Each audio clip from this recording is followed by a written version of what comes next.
In the Mexican desert, a man is digging through some debris and accidentally finds a hidden hole on the ground containing a Nazi flag wrapped around a spearhead.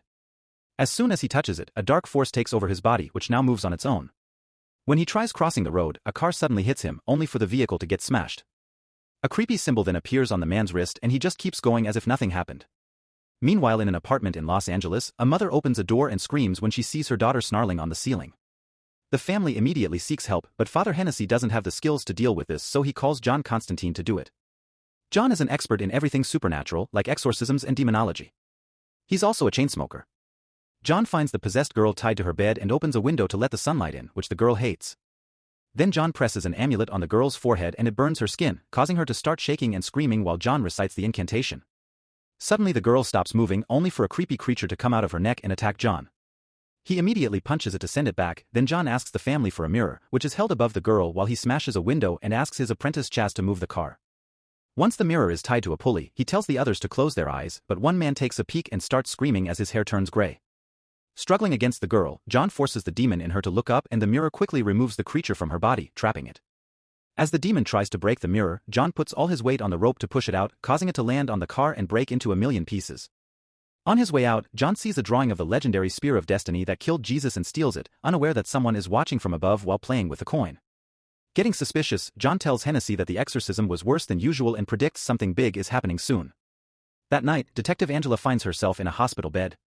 She hears the word Isabel whispered in the room, so she gets up to follow it to the hospital roof.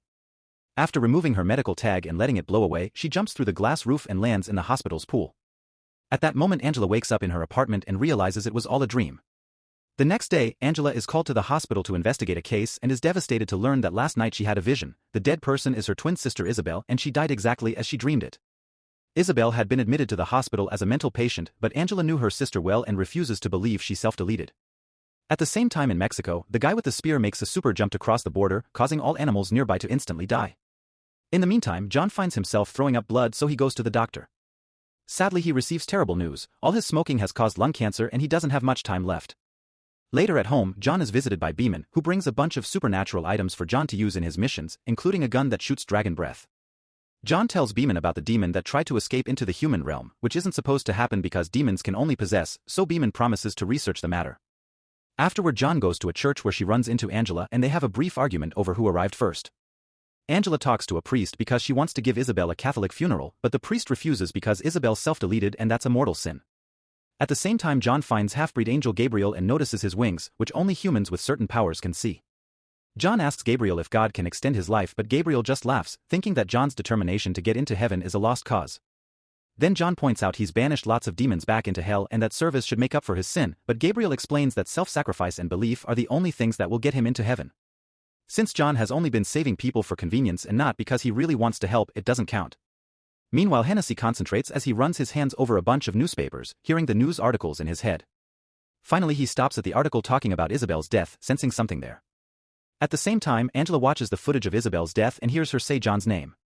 Then all the phones in the building start ringing at the same time, but nobody answers when she picks up. Sometime later, John has a coughing fit in the middle of the street and falls to his knees. A crab appears on his hand, and when someone tries to approach him, John is suddenly attacked by a demon covered in insects. A powerful hit sends John flying and he accidentally drops the box with his weapon, so he has to struggle against the demon's hold as it tries to choke him. Using a piece of a sign, John hits the demon to push him away and finally grabs the box, but before he can open it, the demon attacks again. There is more struggle as they rush down the street, only for John to throw the box away and let a car crash into the demon, killing it. Then John stomps on any insect left. Afterward, John and Chaz go to Midnight's nightclub, a place where the supernatural hangs out. A test at the door checks if visitors can see the drawing on a card and John is allowed inside, but Chaz is turned down because he doesn't have the power. Inside the club, people are enjoying the debauchery, but John ignores them to enter the back room, where he meets the owner, Papa Midnight. He's a powerful occultist who, unlike John, has decided to stay neutral in the fight of heaven versus hell. John tells him about the demon that attacked him, but Midnight doesn't believe him because the rules accepted by both sides say pure demons can't wander Earth. They're then interrupted by the half-breed demon Balthazar, who keeps playing with a coin as he teases John. When John threatens him back, Midnight cuts in and reminds them his club doesn't accept hostility. Another coughing fit suddenly overtakes John, so he has to rush out. Later at home, John is visited by Angela, who wants his help because she thinks Isabel was forced to self-delete by someone else. However, John thinks she's just desperate for his sister to go to heaven and turns her down. At that moment, he sees shadows outside chasing Angela, so he goes after her and decides her case may be connected to the recent demonic incidents. Angela explains she doesn't believe in demons when suddenly the lights around them start going out one by one except for a Mary statue in a display window. Weird windy noises are coming from above, and John explains they're from flying creatures while taking out a piece of fabric. When he lights it up with a holy glow, he exposes the demons surrounding them, who immediately get burned down to ashes.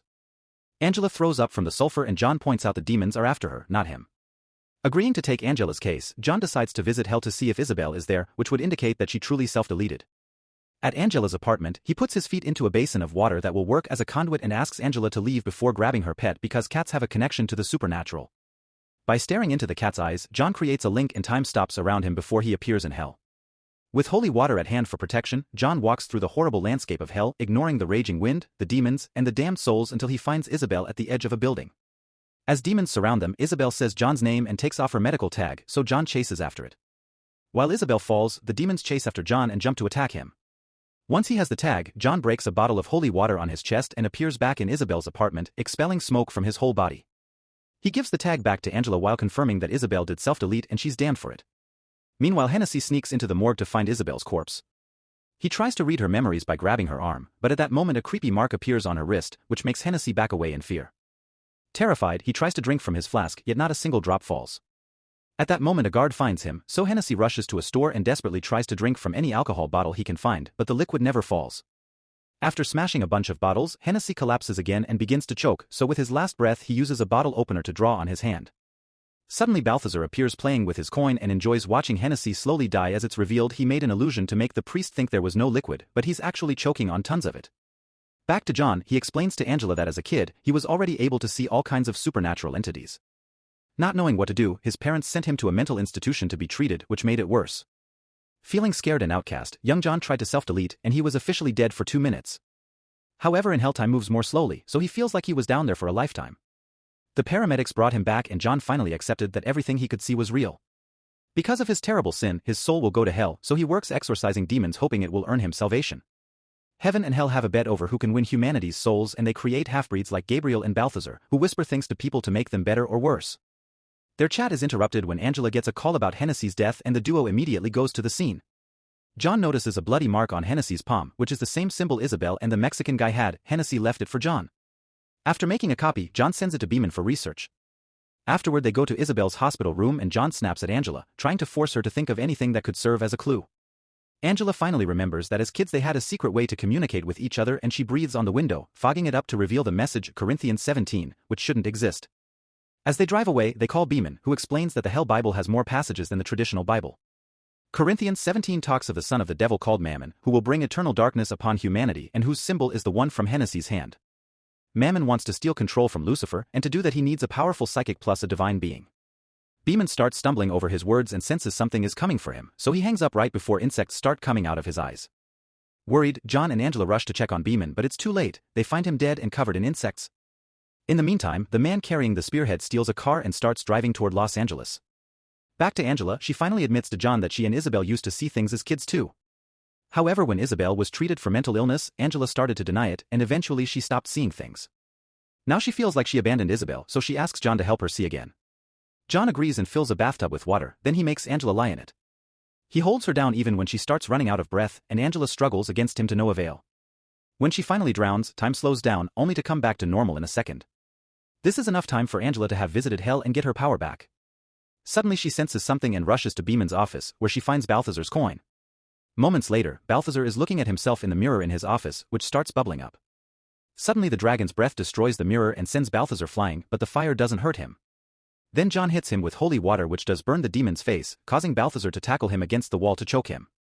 The attack makes John drop the dragon's breath, but he pulls out brass knuckles engraved with crosses and uses them to start beating up Balthazar, pushing him onto the table. Then he stands over Balthazar with a Bible in hand, threatening to bless him instead of exorcising him so his soul would go to heaven. Terrified, Balthazar explains that Mammon needs the spear of destiny to come to the human realm. At that moment Angela appears behind John and Balthazar laughs, revealing his goal was Angela and John brought her to them, so John shoots him down. After the duo leaves, a mysterious figure appears over Balthazar. The demon asks to be revived because he completed his mission, but the other being just watches him disintegrate. On their way out, Angela realizes that Isabel self-deleted so the demons wouldn't use her to bring Mammon, and now she's dead they want to use Angela instead. Suddenly she starts feeling weird and something pulls her through the elevator door and dozens of walls.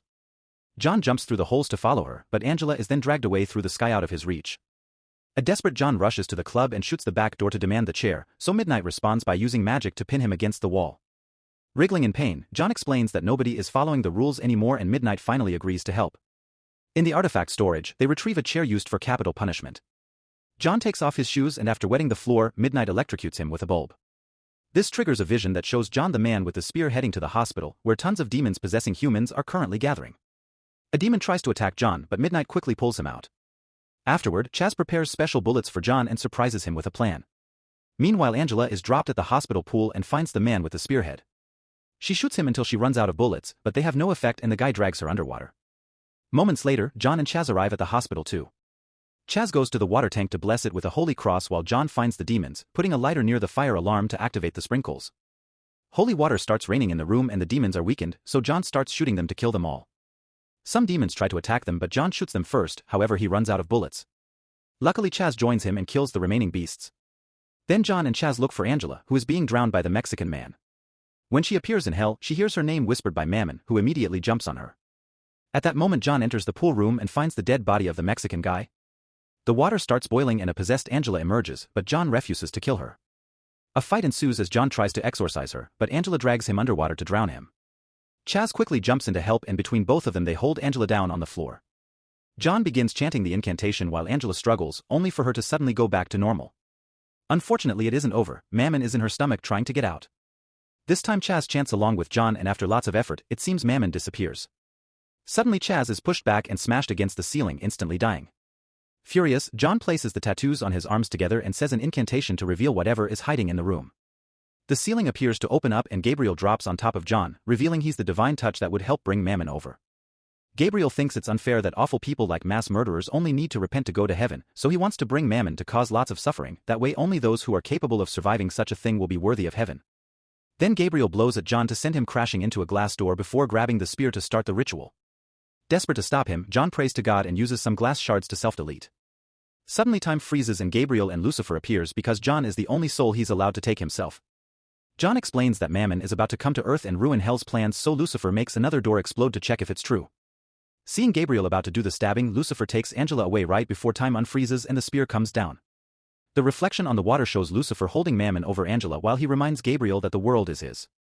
Gabriel tries to attack Lucifer but he has no power because God has abandoned him, so Lucifer sends Mammon back to hell and burns Gabriel's wings down before pushing into the pool. Now it's all over, Lucifer asks if John wants a life extension as a reward for warning him about Mammon, but instead John asks him to send Isabel's soul to heaven. Lucifer does it with just one gesture and then drags John through the floor, happy to take his soul at last. However, an invisible force stops him and Lucifer realizes that thanks to his sacrifices, John doesn't belong in hell anymore. John's soul starts floating up to the light of heaven as he gives Lucifer the finger, but Lucifer refuses to lose his favorite soul and inserts his hands into John's lungs, removing the cancer and extending his life in hopes he'll sin again. Afterward John retrieves the spearhead and checks on Angela, who is fine. Gabriel is also alive but he's human now, so he asks John to get his revenge as he hands him the gun. However, John just punches him and lets him live, knowing being human is punishment enough. Then John says goodbye to Angela on the roof, giving her the spear to hide away from dangerous people like himself. He also has some gum instead of a cigarette. Sometime later, John visits Chaz's grave and sees his soul become an angel.